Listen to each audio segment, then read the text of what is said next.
berhasil menyambar rumah si Ani. Makasih teman-teman yang sudah hadir, beri tepuk tangannya.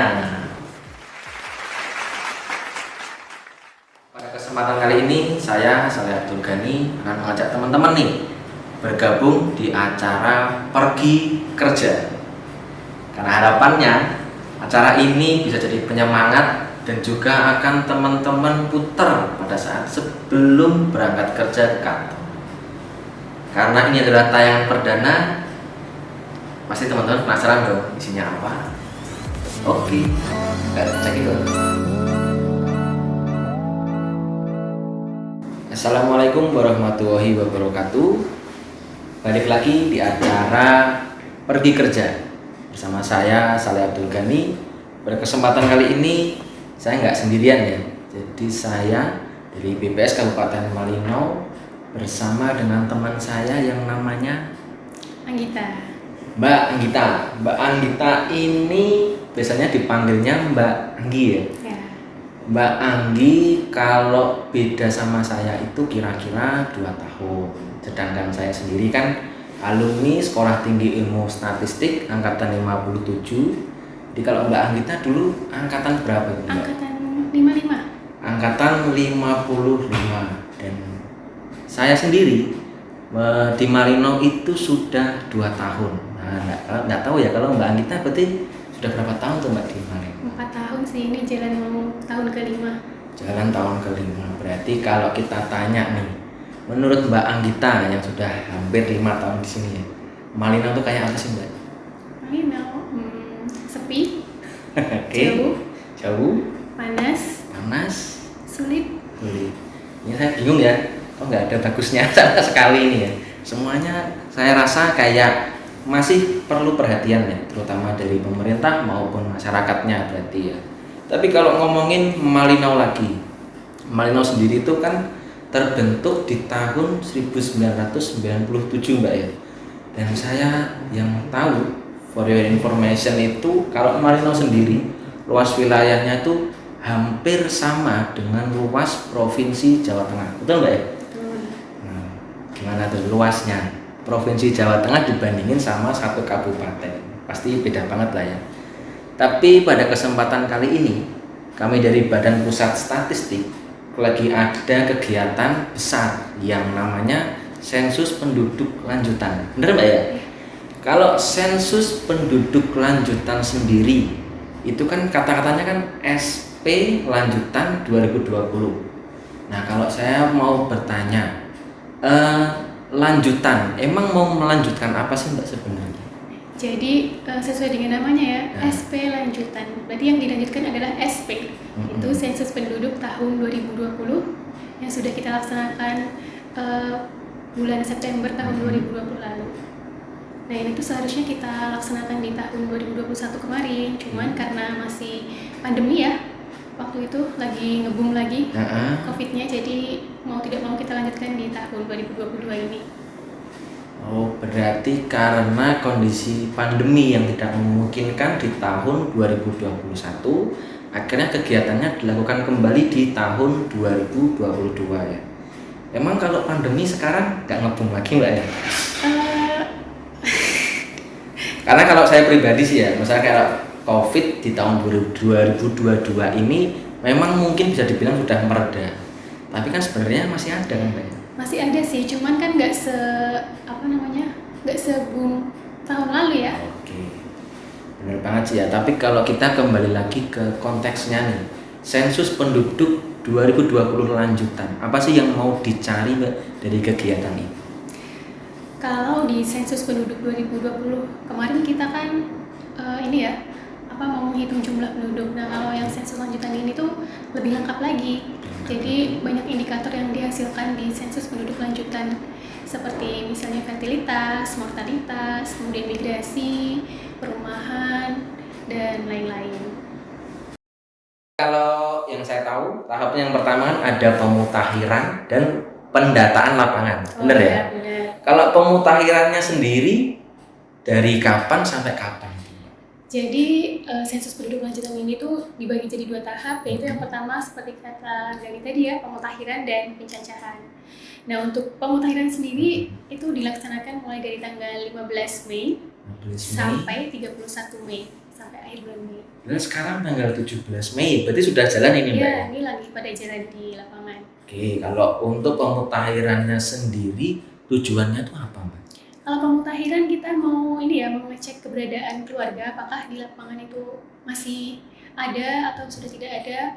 Kemudian kita juga mengumpulkan informasi pendidikan kepala rumah tangga, kemudian kejadian kematian selama 5 tahun terakhir apakah ada atau tidak. Oh, berarti kalau kita misalkan ada petugas nih datang, pertama kali itu berarti yang dilakukan adalah pemutahiran. Ya. Yang ditanya lebih ditekankan adalah adanya kejadian kelahiran maupun kematian. Kematian. Oh, lebih ditekankan ke kematian, yaitu 5 tahun terakhir ya. Berarti kalau sekarang 2022, berarti kematiannya dari tahun berapa? Kita mulainya ngitungnya dari 1 Januari 2017. Oke, berarti kalau ada kejadian misalkan di blok sensus atau desa terpilih dari tahun 2017 sampai tahun ini, berarti nantinya akan dimasukkan ya di dalam dokumen pemutahiran tadi. Tapi kalau cerita pemutahiran ini kan masih berjalan ya. Kalau kita misal cerita pendataan lapangannya sendiri itu Mbak, itu dari kapan sampai kapan? Kalau pendataan lapangan setelah selesai pemutahiran ya, tadi kan pemutahiran sampai 31 Mei, kemudian nanti dilanjutkan pencacahannya mulai 1 Juni sampai 30 Juni. Dari 1 Juni sampai 30 Juni. Oh ya, berarti ya cukup singkat sekali ya. Ibaratnya kita habis pemutahiran langsung pencacahan sampel. Pencacahan sampel. Kalau kita cerita lagi sensus penduduk lanjutan, itu kan kemarin sempat tuh di Instagram ya maupun media sosial lainnya kan booming adanya lagu yang ku ingin kau tahu betapa merindu. Nah, itu kan kegiatan di pelatihan, bener Mbak ya? Iya. Saya jujur harus bangga dengan Badan Pusat Statistik karena setiap melakukan suatu kegiatan diawali dengan adanya pelatihan. Menurut saya itu adalah salah satu mitigasi atau pencegahan hasil yang nantinya ingin diharapkan. Nah, saya kalau cerita lagi ke pelatihan sendiri, kemarin sudah dilakukan pelatihan ya? Betul. Sampai berapa gelombang, sampai berapa hari? Kebetulan kalau di Kabupaten Malinau itu kemarin ada 2 gelombang. Untuk masing-masing gelombangnya itu 3 hari. Kemudian di gelombang pertama itu ada 2 kelas, terus di gelombang keduanya hanya 1 kelas. Oke, ya karena mungkin keadaan ya, ibaratnya mengikuti dari jumlah sampel dan juga sarana dan prasarana akhirnya diputuskan 2 gelombang ya, benar Ya. Tapi kalau kita melihat lagi dari pelatihan, ada nggak sih Mbak bedanya pelatihan di masa pandemi dan di masa yang normal-normal aja? Kalau untuk pelatihan di masa pandemi ini tentunya petugas harus ini ya menjaga prokes, protokol kesehatan, selalu menggunakan masker, kemudian menjaga jarak dengan peserta lain. Nah itu saja sih. Oke, jadi selain ibaratnya Badan Pusat Statistik sendiri menerapkan prokes dalam kesehariannya, ternyata di pelatihan juga diterapkan ya. Terus sekarang kalau kita bicara misalkan saya menjadi responden, saya sebenarnya bingung ya, berarti nantinya akan ada 2 kali kunjungan ya petugas sensus itu ya? Betul, sesuai dengan tahapan tadi kan ada pemutahiran, kemudian nanti berkunjung lagi ketika pencacahan sampel. Nah, sekarang kalau 2 kali, ya kalau pasti saya jadi responden juga bosen ya kalau didatangi terus. Tapi sebenarnya saya mau tanya, apa sih ciri-cirinya ini tuh beneran petugas sensus atau justru malah takutnya ini tuh ternyata penipuan? Jadi kalau petugas sensus itu nanti di lapangan dia mengenakan ini ya rompi, bertuliskan petugas sensus di belakang. Kemudian dia memakai name tag atau kartu pengenal, di dalamnya ada namanya siapa dan logo BPS-nya. Kemudian petugas juga kami bekali dengan surat tugas ya, jadi nanti kalau responden didatangin petugas, silakan ditanyakan surat tugasnya sebagai bukti bahwa dia betul-betul tugas dari BPS. Berarti yang pertama ciri-cirinya tadi adalah mengenakan rompi bertuliskan petugas sensus. Betul. Yang kedua menggunakan ID card. Terus yang ketiga membawa surat tugas dari Badan Pusat Statistik Kabupaten Malino. Dan karena ini masih di masa pandemi ya, berarti tetap pakai face shield dan masker ya? Tentu saja pakai masker ya, karena menjaga protokol kesehatan. Oke, berarti di sini tidak hanya data yang kita jaga, tapi kesehatan dari para petugas juga kita jaga. Betul Mbak ya? Hah? Sensus penduduk 2020 ada lanjutannya. Betul Pak, Mei sampai Juni 2022 di rumah tangga terpilih. Boleh? Boleh dong.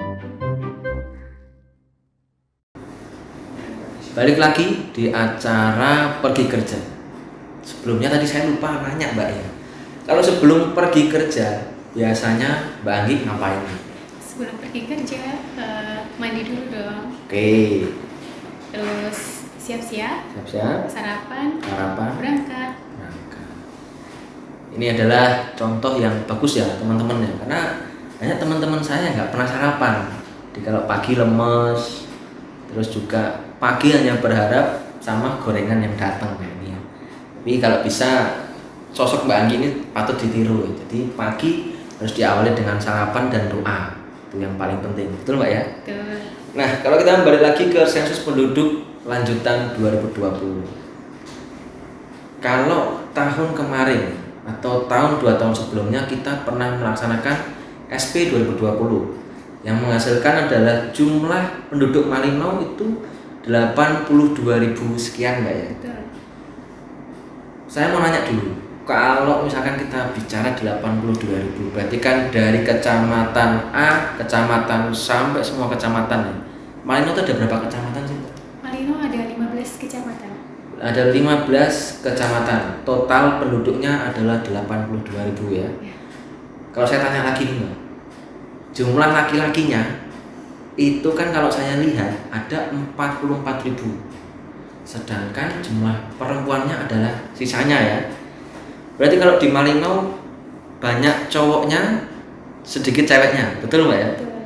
Nah, padahal kalau teman-teman tahu di kantor itu malah kebanyakan banyak ceweknya daripada cowoknya. Nah, tapi kalau buat teman-teman yang sekarang masih jomblo, saya rasa nggak perlu risau, terutama yang laki-laki, karena penduduknya banyak yang cowok daripada cewek. Kebalik Mbak ya? Balik. Oh iya, berarti kalau yang cewek-cewek nggak perlu risau, karena kalian tuh diberi kesempatan untuk memilih laki-laki yang terbaik. Bener Mbak ya? Iya. Nah, kalau yang cowok-cowok memang kalau nggak jadi yang terbaik ya syukuri aja. Terus sekarang kalau kita ngomongin SP 2020 yang tahun kemarin, pasti ada suka maupun duka ya. Saya tanya dulu nih Mbak, kalau pengalaman Mbak Anggi sendiri, dulu SP 2020 sukanya apa? Kebetulan waktu SP 2020 itu saya waktu itu menjadi korwil ya, Korwil. atau koordinator wilayah. Itu waktu itu sempat menemani satu PPL ya yang bertugas di wilayah ini apa namanya seperti karyawan batubara. Oke, batubara. Nah itu susahnya adalah kebanyakan mereka itu jarang ada di rumah. Jarang ada di rumah. Oke. Jadi rumahnya banyak yang kosong. Kosong. Kemudian akses menuju ke sana juga ini ya sulit ya karena kita harus bertemu sama banyak truk-truk Oke. batubara.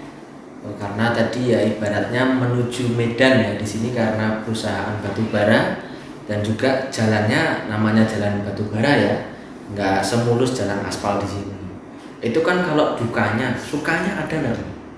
Sukanya mungkin bisa sambil jalan-jalan ke lapangan ya, Nah, jalan ke lapangan sama orang baru, ketemu sama orang baru,